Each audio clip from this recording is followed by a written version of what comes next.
क्या आप कभी ये सवाल पूछेंगे, पहाड़ के लोग चारपाई कैसे बिछाते हैं? आप कहेंगे ये कैसा बेवकूफों वाला और बचकाना सवाल है।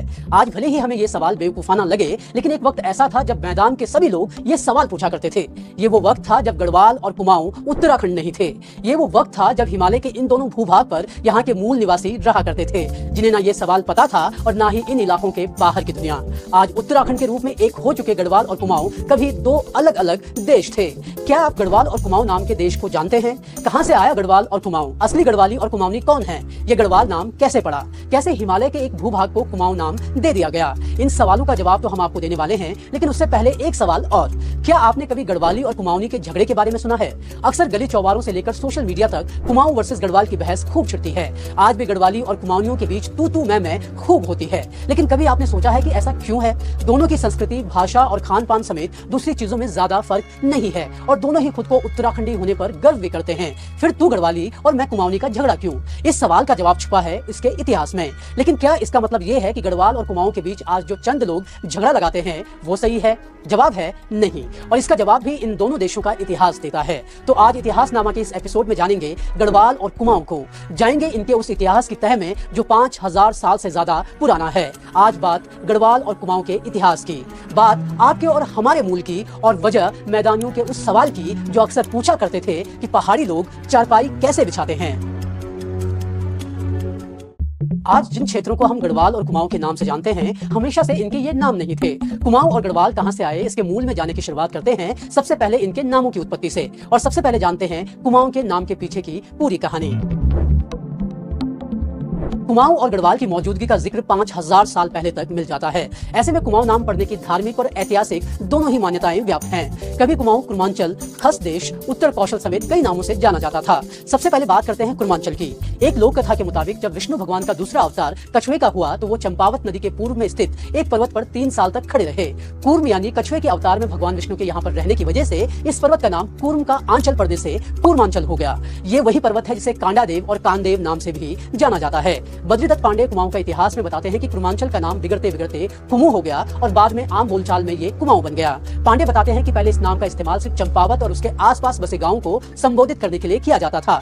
बाद में काली नदी के किनारे बसे चालसी, गुमदेश, रेगड़ू, खिलफती समेत दूसरे गांवों और पट्टियों के लिए इस नाम का इस्तेमाल किया जाने लगा और इस तरह ये काली कुमाऊं परगने की पहचान बन गया। बाद में नैनीताल और अल्मोड़ा जिलों के साथ ही देहरादून और ब्रिटिश गढ़वाल यानी पौड़ी गढ़वाल भी इसमें शामिल था। सिर्फ यही नहीं, जब अलग उत्तराखंड राज्य के लिए 19वीं सदी में सबसे पहले मांग उठाई गई तो टिहरी रियासत को छोड़कर आज के पूरे उत्तराखंड को कुमाऊं प्रांत बनाने की सिफारिश की जाती रही है। बद्रीदत्त पांडे बताते हैं कि कुमाऊं नाम से जिस मुल्क या देश का बोध होता है वो अल्मोड़ा और नैनीताल के पहाड़ी जिले हैं। कुमाऊं नाम को प्रचलित करने का श्रेय चंद राजाओं को दिया जाता है।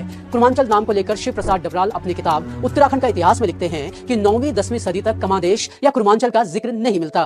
वो लिखते हैं कि क्राचल के 1223 ईस्वी के एक ताम्र शासन से पता चलता है कि इस दौरान तक कांडादेव पहाड़ी का संबंध विष्णु भगवान के कुर्मा अवतार से नहीं जोड़ा गया था। कुमाऊं नाम को लेकर एक थ्योरी ठाकुर जोत सिंह नेगी अपनी किताब हिमालय भ्रमण में देते हैं। वो बताते हैं कि कुमाऊं के लोग खेती और धन कमाने में सिद्धहस्त हैं। वह मानते हैं क्योंकि ये लोग बड़े कमाऊ हैं तो इसी वजह से यहाँ का नाम कुमाऊं पड़ा। हालांकि बद्रीदत्त पांडे इस तर्क को निराधार बताते हैं और ये इसलिए भी ज्यादा सटीक नहीं लगता क्योंकि इस थ्योरी का जिक्र दूसरी जगहों पर ना के बराबर मिलता है।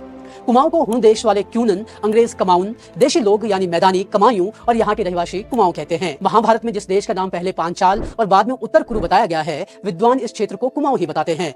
दरअसल महाभारत में कथा आती है कि उत्तर कुरु के राजा ने अर्जुन से संधि कर ली और बदले में उसे दिव्य वस्त्र यानी कंबल व रेशम, दिव्य अस्त्र यानी खुकरी और खांडे, मृग चर्म यानी खाले, घोड़े और स्वर्ण के साथ ही रत्न दिए। कुछ लोगों का मानना है कि यह वर्णन कुमाऊं का है क्योंकि यही सब चीजें यहाँ से दिल्ली भी जाया करती थी। बद्रीदत्त पांडे लिखते हैं कि कौरव लोग शायद उस कुर्मांचल के भी राजा थे जो उस समय उत्तर कुरु में शामिल था। वहीं मुगल काल की बात करें तो अकबर राज के दौरान कुमाऊं का जिक्र मिलता है। ये लोग कुमाऊं को कुमाऊनियस कहा करते थे। इसी दौरान कुमाऊं को कुमाऊं सरकार कहकर भी संबोधित किए जाने का जिक्र मिलता है। कुछ लोग ये भी मानते हैं कि कुमाऊं एक वक्त में उत्तर कौशल राज्य में शामिल था और कत्यूरी राज के दौरान यह राज्य अलग हो गया। शिव प्रसाद डबराल अपनी किताब में बताते हैं कि 12वीं और 13वीं सदी के लेखों में कुमाऊं और गढ़वाल को सपाद लक्ष शिखरी खसदेश यानी 1.25 लाख शिखरों वाला खसदेश कहा गया है। इसमें खसदेश के पूर्वी दक्षिणी छोर पर स्थित काली नदी की घाटी को कमादेश नाम से संबोधित किया गया है। डबराल लिखते हैं कि कमादेश को कमा और कुमू भी कहा जाता था। 15वीं सदी में रचित तारीखे मुबारक शाही में कटेहर के हिंदू राजा खड़क सिंह ने मेहताओं के देश कुमाऊं में भागने का उल्लेख किया हुआ है। डबराल बताते हैं कि 17वीं सदी में मानस खंड में कुर्मांचल और कूर्मशिला का जिक्र आता है। इसके अलावा विक्रमचंद के सन 1423 के ताम्रपत्र में चंपावत को कुर्मदेश बताया गया है। रामायण प्रदीप में कुमाऊं के लिए कमठ पृष्ठ और कमठगिरी कहा गया है। बात करें गढ़वाल की तो इसका जिक्र स्कंद पुराण के केदारखंड में मिलता है। इस भाग को केदारखंड नाम से जाना जाता था। मुसलमान इतिहास लेखकों ने इस क्षेत्र को शिवालिक नाम से ज्यादा पुकारा है। कई विद्वानों ने कुमाऊं के साथ ही गढ़वाल के लिए भी खस देश का नाम उपयोग किया है। कुर्मांचल यानी कुमाऊं की तरह ही गढ़वाल का इतिहास भी 5000 साल से ज्यादा पुराना बताया जाता है। वहीं गढ़वाल नाम पढ़ने की बात करें तो पता चलता है कि ये नाम पंवार वंशी राजा अजयपाल ने रखा था। पंडित हरिकृष्ण रतुड़ी गढ़वाल का इतिहास में बताते हैं कि राजा अजयपाल 1500 ईस्वी में राजगद्दी पर बैठा। उसने करीब 18 साल राज किया। राजगद्दी हासिल करते ही उसका युद्ध चंपावत के राजा से हुआ, जिसमें उसे बुरी हार मिली। कहा जाता है कि इसके बाद वो कोई युद्ध नहीं हारा। रतुड़ी लिखते हैं कि अजयपाल के राजा बनने से पहले गढ़वाल छोटी छोटी ठकुराइयों में बंटा हुआ था, यानी कि यहाँ के अलग अलग राजा हुआ करते थे और ये किसी के अधीन नहीं थे। गढ़वाल में 52 गढ़ यानी ठकुराइयों के होने का जिक्र भी मिलता है। हरिकृष्ण रतुड़ी बताते हैं कि अजयपाल ने अपने साम्राज्य को बढ़ाने की ठानी और इसके लिए उसने यहाँ की ठकुराइयों को परास्त कर अपने साम्राज्य में मिलाना शुरू कर दिया। और बाद में जब कई ठकुराइयां यानी गढ़ उसने जीत लिए तो इस पूरे क्षेत्र का नामकरण गढ़वाल कर दिया गया, यानी कि गढ़ों का एक प्रदेश। माना जाता है कि अजयपाल ने 1500 से 1515 ईस्वी के बीच ये नामकरण किया होगा। तब से इस क्षेत्र को गढ़वाल नाम से ही पुकारा जाने लगा। अजयपाल ने राज्य की सीमा तय की, परग ने पट्टियों को ठीक किया और गढ़वाल में आज भी अजयपाल का ओढ़ा यानी अजयपाल की स्थापना कहावत चली आ रही है। आज भले ही गढ़वाल और कुमाऊं में अलग अलग जाति और समुदाय के लोग मिल जाते हैं, लेकिन यहाँ के मूल निवासी वो लोग थे जिन्हें आज दलित कहकर पुकारा जाता है। सभी इतिहासकारों का ये मत है कि यहाँ के मूल निवासी दलित ही थे। हालांकि बाद में आर्यनों और खसों ने इन्हें परास्त कर यहाँ पर अपना साम्राज्य स्थापित कर लिया। गढ़वाल एंशिएंट एंड मॉडर्न में जिक्र मिलता है कि जब आर्यन पंजाब में बसे तो उन्हें हिमालय के इस क्षेत्र को लेकर बड़ा विस्मय होता था। ज्ञानियों के लिए एक ऐसी पवित्र जगह थी जहाँ पहुंचकर वो परमात्मा में एक हो सकते थे, लेकिन कुछ लोगों के लिए पहाड़ एक आश्रय से कम नहीं था। हरिकृष्ण रतुड़ी लिखते हैं कि मैदानी भाग के लोग पहाड़ के नाम से बहुत डरते थे। यहाँ के जनजीवन को लेकर उन्हें लगता था कि यहाँ सिर्फ पहाड़ ही पहाड़ हैं और अक्सर यह सवाल पूछा जाता था कि पहाड़ पर आखिर कैसे चरपाई को बिछाया जाता होगा और कैसे वहाँ के लोग सोते होंगे।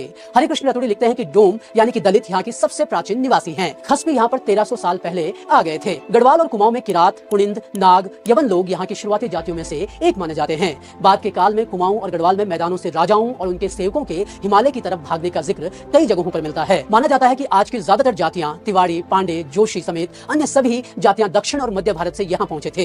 ये बदलाव सिर्फ मैदान से पहाड़ की तरफ नहीं हुआ, बल्कि कुमाऊं से गढ़वाल और गढ़वाल से कुमाऊं के बीच भी हुआ। कई गढ़वाली बिस्ट कुमाऊं गए और कई कुमाऊनी लोग जो है वो गढ़वाल आए। अक्सर गढ़वाल और कुमाऊं के बीच जो तल्खी नजर आती है उसके लिए इन दोनों क्षेत्रों के अलग अलग शासन को जिम्मेदार ठहराया जाता है। कुमाऊं और गढ़वाल के बीच कई युद्ध होने का जिक्र इतिहास में मिलता है, लेकिन गढ़वाल और कुमाऊं हमेशा से अलग नहीं थे। उत्तराखंड पर 750 ईस्वी के आसपास तक नंद, मौर्य, वर्धन और पौरव वंशों का राज रहा। इस दौरान उत्तराखंड को दो भागों में नहीं बांटा गया था। 750 से 1223 तक पूरे उत्तराखंड पर कत्यूरियों का एक छत्र राज रहने की बात सामने आती है। 11वीं सदी में उत्तराखंड को पश्चिम और पूर्वी दो इकाइयों में बांटा गया और ऐसा इसलिए किया गया ताकि दोनों क्षेत्रों का बेहतर प्रबंधन किया जा सके। दरअसल पश्चिम और पूर्वी इकाइयों के बीच एक घना जंगल और कठिन रास्ता पड़ता था। यहाँ जंगली जानवरों का खतरा हमेशा रहता था। इसकी वजह से एक छोर से दूसरे छोर तक जाने में कई दिक्कतें आती थी। सिर्फ दिक्कतें ही नहीं बल्कि राजधानी जोशीमठ में बैठकर प्रशासन चलाना भी मुश्किल हो गया था। साल 1000 था जब कत्यूरी नरेश नरसिंह देव ने अपनी राजधानी जोशीमठ से बागेश्वर जनपद के बैजनाथ में शिफ्ट कर दी। यहाँ से उनके लिए कुमाऊं पर भी अपनी सत्ता बनाए रखना आसान हो गया। 1191 के आसपास गोरखा शासक अशोक चल ने जब कत्यूरी राजा पर जीत दर्ज की तो इस दौरान उत्तराखंड का पूर्वी भाग कमादेश तो पश्चिमी भाग केदार भूमि नाम से जाना जाता था। इसे संभवतः गढ़देश या गढ़ भी कहा जाता रहा है। जहां कमादेश यानी वर्तमान कुमाऊं की बोली कुमाऊनी कहलाई तो वहीं गढ़देश यानी वर्तमान गढ़वाल की भाषा गढ़वाली बोली गई। दोनों ही भाषाएं खस अभ्रंश से निकली हैं। इन दोनों भाषाओं के बीच सिर्फ शब्दों और वाक्यों के उच्चारण का फर्क है। हालांकि 15वीं शताब्दी तक ये फर्क भी ना के बराबर था, यानी कि ये लगभग समान थी। वक्त के साथ भले ही दोनों ही भाषाओं की शब्द संपदा में बदलाव आए हैं, लेकिन बुनियादी तौर पर दोनों एक ही जगह से उपजी हुई हैं। विक्रम की 13वीं सदी में गोरखा राजा अशोक चल और क्राचल ने उत्तराखंड को अनेक छोटी बड़ी ठकुराइयों में बांट दिया। इससे राजनीतिक एकता भले ही खत्म हो गई हो, लेकिन सांस्कृतिक एकता हमेशा बनी रही। बाद में कुमाऊं के वजीर पंडित हर्षदेव जोशी ने गढ़वाल और कुमाऊं को एक राज्य बनाने के प्रयास भी किए। जब गोरखाओं के हाथ से सत्ता अंग्रेजों के हाथ में गई तब 4 मार्च 1820 को एक संधि हुई। इस संधि के मुताबिक मंदाकिनी और अलकनंदा के प्रदेश पर गढ़वाल नरेश सुदर्शन शाह का राज माना गया। ये पूरा राजपाट टिहरी के नाम से जाना गया और टिहरी के इतर पूरा उत्तराखंड अंग्रेजों के अधीन था। इसमें कुमाऊं ही नहीं ब्रिटिश गढ़वाल भी शामिल था। अंग्रेजों ने गढ़वाल और कुमाऊं को मिलाकर कुमाऊं कमिश्नरी बनाई। इसे कुमाऊं प्रोविंस बुलाया गया। 1853 से 1854 के बीच कुमाऊं प्रोविंस में 2 जिले कुमाऊं और गढ़वाल रहे। 1890 में अल्मोड़ा जनपद को अल्मोड़ा और नैनीताल में बांट दिया गया। इसके बाद 1890 से लेकर 1949 तक कुमाऊं में अल्मोड़ा, नैनीताल और गढ़वाल 3 ही जनपद रहे, यानी कि कुमाऊं और गढ़वाल कभी अलग थे ही नहीं। बस भौगोलिक वजहों से इनका प्रशासन और प्रबंधन अलग अलग हो गया। हालांकि राजाओं के बीच की लड़ाई की वजह से इन दोनों के बीच दुश्मनी का भाव भी बनता और बिगड़ता रहा। गढ़वाल और कुमाऊं का इतिहास अपने आप में काफी विस्तृत और बड़ा है। दोनों क्षेत्रों के संपूर्ण इतिहास को एक वीडियो या रिपोर्ट में नहीं समाया जा सकता, लेकिन अगर आप चाहते हैं कि हम दोनों के इतिहास पर विस्तार से रिपोर्ट करें तो कमेंट बॉक्स में जरूर लिखें, और अगर ज्यादा लोग चाहेंगे तो हम उस पर भी काम करेंगे और विस्तृत इतिहास आपके सामने लेकर आएंगे। लेकिन फिलहाल ये मोटा मोटी इतिहास हमने आपके सामने रखने की कोशिश की है। इतिहास के इस छोटे से हिस्से में सब कुछ समाना संभव नहीं है, इसीलिए सिर्फ गढ़वाल और कुमाऊं की उत्पत्ति और इनके नामों तक ही हमने इसको सीमित रखा है। जरूर बताएं आपको हमारी ये प्रस्तुति कैसी लगी। कोई सुझाव या सवाल आप रखना चाहते हैं तो वो भी जरूर लिखें, और इस रिपोर्ट को लाइक और शेयर करना ना भूलें। इसके साथ ही हमारे चैनल को सब्सक्राइब भी जरूर करें, ताकि अगली बार जब भी हम कोई वीडियो बनाएं या इतिहास की कोई भी बात रखें तो वो आप तक पहुंच सके। धन्यवाद।